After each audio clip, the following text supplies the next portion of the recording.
नमस्कार। Rabin Kotak, Auckland New Zealand से सभी का प्यार भरा नमस्कार। आज कुछ ऐसी बात मैं आप लोग के साथ शेयर करना चाह रहा हूँ जो कि एनडीएस से जुड़ा हुआ ही है, लेकिन कुछ हम बीमारी से आगे कुछ देखते हैं।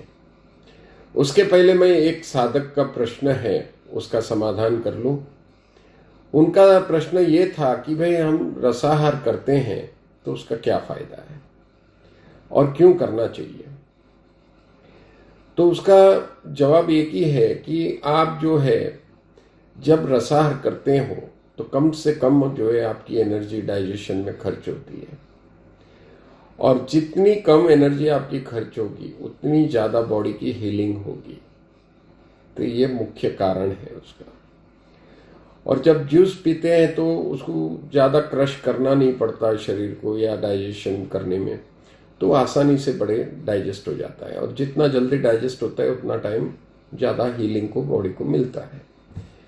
ये खास है। जिस किसी को भी अगर बहुत ही गंभीर बीमारी हो तो उनके लिए ये प्रयोग बहुत ही अच्छा है। उससे आगे बढ़ना है तो निर्जला भी कर सकते हैं। निर्जला ना हो पाया तो जूस पे लीजिएगा। जूस खाली अगर आप 15 दिन पे रहो, और जैसा कहा गया है एनडीएस में, आपको मिल्क प्रोडक्ट और मिल्क बिल्कुल नहीं लेना है, ग्रीन जूस पीना है, एनीमा लेना है कम से कम 2 बार, और सिर्फ जूस पिएंगे तो 15 दिन में आपको फर्क महसूस होने लगेगा। कुछ केस में नाबूद भी हुए हैं, तो डिपेंड्स कि क्या बीमारी है आपके पास। तो ये सवाल का जवाब है जो उन्होंने पूछा और मैंने इस वीडियो के माध्यम से जवाब दिया है। तो जिस किसी ने भी प्रयोग ना किया हो तो मैं चाहता हूं कि एक बार जरूर करें।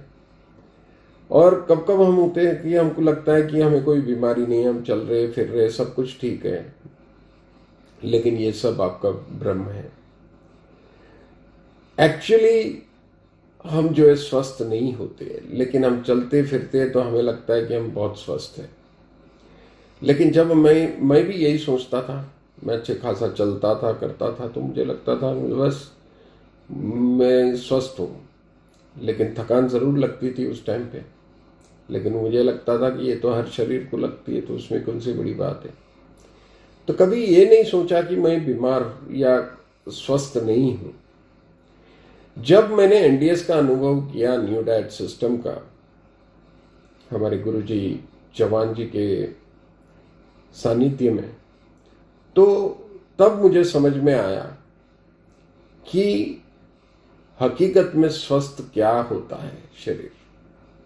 ये करने के बाद इतनी एनर्जी की बढ़ोतरी हुई है कि मुझे लगता है कि थकान क्या है अब तो वो भी याद नहीं रहा है। अद्भुत प्रयोग है ये। जब तक आप करोगे नहीं ना, ये बात मेरी समझ नहीं पाओगे। इतना बढ़िया प्रयोग है कि कोई भी बीमारी आपकी नाबूद कर सकता है। उसके साथ साथ जो शरीर में शक्ति देता है वो इतनी अद्भुत है कि हमें थकान जैसी चीज क्या होती है वो भी हम भूल जाएंगे। तो जिस किसी ने ये प्रयोग ना किया हो तो मैं हाथ जोड़ से निवेदन करूंगा, एक बार जरूर करिए। देखो, मैं जानता हूं कई लोग का माइंड ब्लॉक होता है साइंस के हिसाब से कि डॉक्टर ने ये कहा, डॉक्टर ने वो कहा। हमें उससे कोई आपत्ति नहीं है। हम ये कहते हैं कि भाई ना हम आपकी दवाई बंद कर रहे हैं, ना हम आपको दवाई दे रहे हैं, तो आपका रिस्क बिल्कुल कवर हो रहा है, कोई रिस्क है ही नहीं आपको। तो फिर आपको सोचने वाली बात क्या है। एक प्रयोग है, अपना कर देखो, 1 महीना करो, पता चल जाएगा क्या चीज सही है। और फिर विश्वास हो तो दवाई छोड़ना चाहो तो छोड़ सकते हो। तो ये सब अनुभव से आपको समझ में आएगा। ये किसी के कहने से, किसी के शब्दों से आपको ये बात समझ नहीं आएगी। आपको एक बार प्रयोग करना पड़ेगा, अनुभव करना पड़ेगा। बस यही निवेदन के साथ आज के टॉपिक पे आते हैं हम। आज मैं ये बताना चाहता हूं कि हम मेंटली थकते क्यों हैं, why we become mentally tired at times. जब शाम में हम घर लौटते हैं, कई लोग का अनुभव है कि अरे यार बहुत थक गया आज, अभी बस मुझे रेस्ट करना है। तो ये क्यों होता है, क्यों हम मेंटली टायर्ड होते हैं, इसका कारण क्या है? पहले तो हम ये जानते हैं कि भाई इसके लिए शक्ति कहां से मिलती है। हमें शक्ति जो है नींद के माध्यम से हमको मिलती है। कॉस्मिक एनर्जी नींद में मिलती है। बस वही एनर्जी का हम जो है यूज करते हैं हमारे डेली लाइफ में। लेकिन उसमें क्या होता है, अब जितने ज्यादा विचार उतनी ज्यादा शक्ति खर्च होगी, और जब शक्ति कम पड़ जाती है, विचार बढ़ जाते हैं, तो हम मेंटली टायर्ड हो जाते हैं। ये उसका मुख्य कारण है। जैसे कि मोबाइल फोन समझो, आप एक फोन में कितने सारे एप्लीकेशन, अगर ज्यादा एप्लीकेशन डाउनलोड करोगे तो बैटरी ड्रेन होनी है, तो आपको फिर उसको चार्ज करना पड़ेगा। तो फोन तो चार्ज हो जाएगा, लेकिन हम कैसे चार्ज हुए ये जानते हैं हम। तो हमें खुद को चार्ज करने के लिए हमें साधना करनी चाहिए, मेडिटेशन ये करना चाहिए हमें। तो जब हम ये करते हैं तो हमारी कॉस्मिक एनर्जी बढ़ जाती है, और वो बढ़ने से उसके बाद जो है हम जो है धीरे धीरे हमारे विचार भी कम हो जाते हैं, और हमारी ताकत जो है कम खर्च होती है, तो हम फिर कभी मेंटली टायर्ड नहीं होते हैं। अब कई लोग का अनुभव है कि बोलते हैं भाई हमारे से तो साधना होती नहीं है, जैसे हम बैठते हैं हमें तो बड़े विचार आ जाते हैं। तो मैं कहूंगा कि ये तो बहुत अच्छी शुरुआत है। इनफैक्ट साधना, लोग सोचते हैं कि भाई आज आपको पता चला कि भाई विचार आ रहे हैं, अभी तक तो वो भी होश नहीं था कि हमें विचार आ रहे हैं। तो जब आप शुरू में साधना करोगे तो विचार आएंगे, और ऐसी ही शुरुआत होगी आपकी, और होनी भी चाहिए, क्योंकि तभी तो पता चला आपको कि अब विचार मेरे को इतने सारे आ रहे हैं, अब तक तो वो भी होश नहीं था। तो ये शुरुआत ऐसी है, और ये सही शुरुआत है। तो आप बिल्कुल उससे डिस्करेज मत होइए, और उसको जो है आगे बढ़िए साधना की ओर। और ये साधना और एनडीएस से क्या लिंक है ये देखते हैं। जैसा अन्न वैसा मन कहा गया है, और एनडीएस में आप सब जानते ही हैं, जो साधक है वो तो जानते नहीं, जो नहीं जानते उनको बता दूं कि रॉ फूड का बड़ा महत्व है, और वही सात्विक खुराक भी कहा जाता है। प्लस आपकी जो है सिस्टम क्लीन कर रहे हैं आप दूसरी ओर, तो आप एकदम शरीर निर्मल हो जाता है, सात्विक हो जाता है, तो आपके विचार भी बड़े सात्विक हो जाएंगे। कई साधकों के अनुभव है कि एनडीएस करने के बाद उनका गुस्सा कम हो गया है और वो शांत हो गए। क्यों? ये गुस्से का कारण क्या है? ये पेट में जो अनडाइजेस्टेड फूड या टॉक्सिन पड़ा हुआ है उसी से इरिटेशन होती है, और वही जो है गुस्से के रूप में बाहर आता है। तो जब तक टॉक्सिन या अनडाइजेस्टेड फूड रहेगा आप शांत हो ही नहीं सकते। आपको हमेशा अशांति का महसूस होगी। तो ये साधना में ये बड़ा अनुभव देखने में आया कि लोग शांत हो जाते हैं। और ये साधना एक्चुअली हमारे गुरुजी श्री चौहान साहब कहते हैं कि भाई ये साधना रोग मिटाने का साधन नहीं है, ये तो भगवान को प्राप्त करने का मार्ग है। लेकिन लोगों की परेशानी इतनी होती है शारीरिक कि भाई वो बात तक पहुंच ही नहीं पाते। तो शुरू में हम बोलते हैं कि चलो भाई कोई बात नहीं, शारीरिक जो भी तकलीफ है आपकी दूर कर लो, क्योंकि जब तक साधन सही नहीं होगा तो साधना कहाँ से होगी। तो पहले साधन को ठीक कर लेते हैं। लेकिन गलती क्या होती है कि लोग साधन करने के जैसे ही आपकी बीमारी मिट जाती है तो वो साधना तक पहुंचता ही नहीं है, और वो क्या करता है, फिर खाने लग जाता है। ये सबसे बड़ी गलती करते हैं, और ये सोचते हैं कि अभी मैं स्वस्थ हो गया हूं, अभी खाने से क्या होगा। नहीं होगा, 2-3 महीने पता भी नहीं चलेगा। तो आपको लगेगा अरे इतने 2 महीने से खा रहा हूं, कुछ हुआ नहीं, चलो और खा लेते हैं, अब क्या होना है, अब तो मैं स्वस्थ हो गया हूं। ये बहुत बड़ी गलती कर रहे हैं आप। क्योंकि क्या होता है, जब शुद्धि हो गई होगी शरीर की तो आपका फिर कचरा जमने में 2-3 महीना लग जाएगा, और जैसे ही वो कचरा फिर जमा होगा तो आपकी बीमारी फिर शुरू हो जाएगी, और आप फिर वहीं के वहीं आके खड़े हो जाओगे। तो ये गलती कभी मत करना।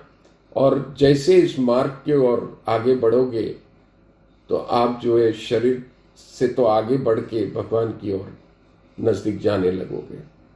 ये कहते हैं ना, भगवान की प्राप्ति का मार्ग है, और वो जो है साधना अपने आप आपसे होने लगेगी।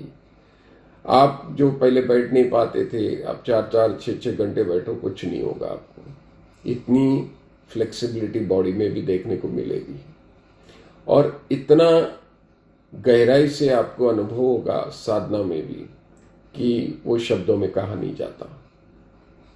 तो बस यही कहूंगा कि भाई ये गलती मत करो, और इस मार्ग को जिंदगी का मार्ग बना लो, आगे तक ले आओ, ना कि बीमारी तक सीमित रखो उसको। जैसे आगे चलते जाओगे आपके अनुभव आपको सब कुछ बता देगा। ये बातें मैं कितनी भी बोलूंगा तो आपके समझ में नहीं आएंगे, क्योंकि ये शब्दों से समझने वाली बात नहीं है, ये अनुभव से समझोगे आप।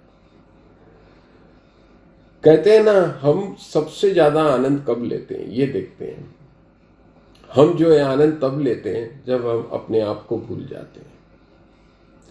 एग्जाम्पल के तौर पे हम मूवी जाते हैं, 3 घंटा जो है अपने आप को भूल के उस मूवी में जुड़ जाते हैं, तो हम बड़ा एंजॉय करते हैं उसको, क्योंकि हम अपने आप को भूल गए 3 घंटा। दूसरा एग्जाम्पल लो, जो दारू पीता है, वो क्यों पीता है?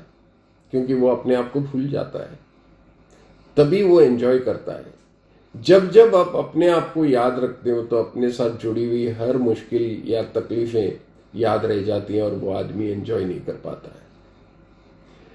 डीप स्लीप सोते हैं तब हम एंजॉय करते हैं, क्योंकि हम अपने आप को याद नहीं रखते हैं। तो जब जब आदमी अपने आप को भूलता है तभी वो सबसे ज्यादा एंजॉय करता है। वैसा ही एक अनुभव है साधना।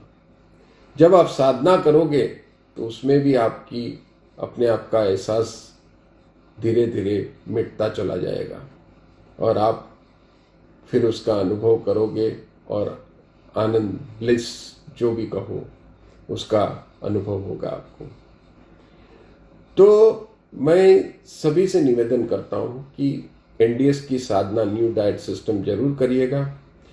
जिस किसी ने नहीं की तो मैं उसको ये कहूंगा कि एक बार अनुभव करो। कोई भी बीमारी आपके आराम से नाबूद हो जाएगी, और बीमारी के आगे भी आपको एक बहुत बड़ा मार्ग है जो अभी मैंने बताया। अगर एनडीएस फॉलो करते रहोगे और देह की शुद्धि रखोगे तो ये मार्ग भगवान की ओर ले चलेगा। तो बस यही कहते हुए मैं सबसे निवेदन करूंगा और धन्यवाद करता हूं कि आप सभी के सहयोग और प्रेरणा से ही ये वीडियोस बनाने का प्रेरणा आप ही से मिलती है। आप लोग इतना सराहते हो, इतना रिक्वेस्ट करते हो, तो मुझे लगता है कि मुझे भी कुछ करना चाहिए रेगुलरली। तो मैं कोशिश पूरी करूंगा कि आप लोग को रेगुलरली वीडियो भेजाते रहूं। तो जो भी देखना चाहो तो मेरे इस चैनल को लाइक, शेयर और सब्सक्राइब जरूर करिएगा। और दूसरी बात ये भी कहना चाहूंगा कि आनंद जो है सेल्फलेस वर्क में है, वो भी एक आनंद है, क्योंकि उसमें हमारा कुछ नहीं होता है। तो अगेन हम वहां पे भी भूल जाते हैं अपने आप को, क्योंकि हम दूसरों के लिए करते हैं। अब जब वो करते हैं ना, तो उसमें भी जो आनंद मिलता है वो भी अनुभव से समझने वाली बात है। लोगों को होता क्या रविंद्र भाई, क्या नया, इतना काम, फैमिली सब लगा के छोड़ के आप ये काम करते हो। लेकिन कभी करके देखना, बहुत आनंद आता है इसमें। जब 4 लोग बोलते हैं कि भाई हम तो कोई करने वाले तो भगवान है, हाँ, और मैं तो कोई डॉक्टर नहीं हूं, मैं तो बस एक मेरे अनुभव के आधार पे चौहान जी की आशीर्वाद के कारण मैं ये उनका ही मैसेज सभी को पहुंचा रहा हूं, और भगवान जो है सभी को उसका फल दे रहे हैं और कुछ यश मुझे भी दे देते हैं। मैं तो एक निमित्त मात्र हूं, करने वाला तो वो है। तो बस यही कहूंगा कि आप लोग भी कोई भी अनुभव हो तो उसको शेयर करिए, जिससे दूसरे कई हजारों लोग का फायदा हो सकता है। जो आप जैसी बीमारियों से जूझ रहा है वो आपके उससे इंस्पायर होगा और न्यू डाइट सिस्टम करने लगेगा, उसका भी भला हो जाएगा। तो मैं यही सभी से नम्र निवेदन करूंगा कि आप लोग अपना अनुभव जरूर वीडियो के माध्यम से शेयर करिएगा, जिससे कई लोगों का फायदा होगा और एक दिन ऐसा आएगा कि पूरी दुनिया में कोई भी बीमारी रहेगी नहीं, कोई बीमार रहेगा नहीं। तो बस यही निवेदन के साथ मैं आप सभी का बहुत बहुत धन्यवाद करता हूँ। Thank you so much.